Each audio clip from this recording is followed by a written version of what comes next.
The Western Cape government has condemned the ongoing wage strike by the National Education, Health and Allied Workers Union. The strike led to disruptions at several hospitals and Home Affairs offices. Critically ill patients were transferred from affected hospitals like Khayelitsha to other facilities for medical care.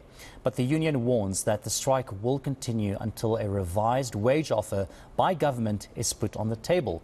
Nehawu has rejected government's 4.7% wage increase for the 2023-24 financial year, demanding a 10% pay hike. Ayesha Ismail reports.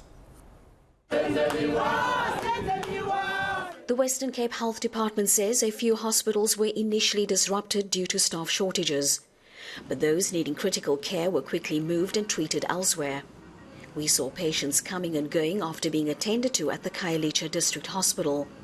Ambulances were allowed in and out. All this under the watchful eye of the South African Police Service and the City of Cape Town's law enforcement.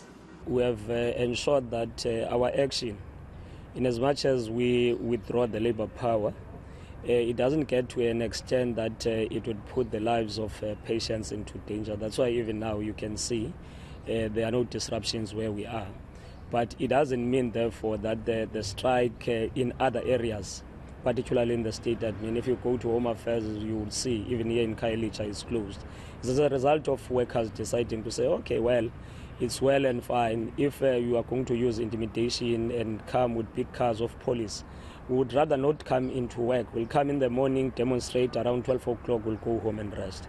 That's what makes it very peaceful. Just a stone's throw away from the hospital is the Khayelitsha Home Affairs office. As the protesters arrived, the gates were quickly closed and people standing in the queue were not allowed to enter. But after a brief exchange of words between police and Nehawu members, the gates were reopened and people were allowed to go inside. We want the service to continue with it. We don't have a problem with that. But what we wanted our members that are inside to come out and join us. Then they can served by the clients of Home Affairs. Because the clients of Home Affairs our our siblings, are also our parents. We sympathize with them. But for the sake of peace, for the sake of peace, because I don't want what happened to happen again. The Labour Court earlier this week upheld an interdict to stop the strike from going ahead. Ayesha Ismail, Khayelitsha.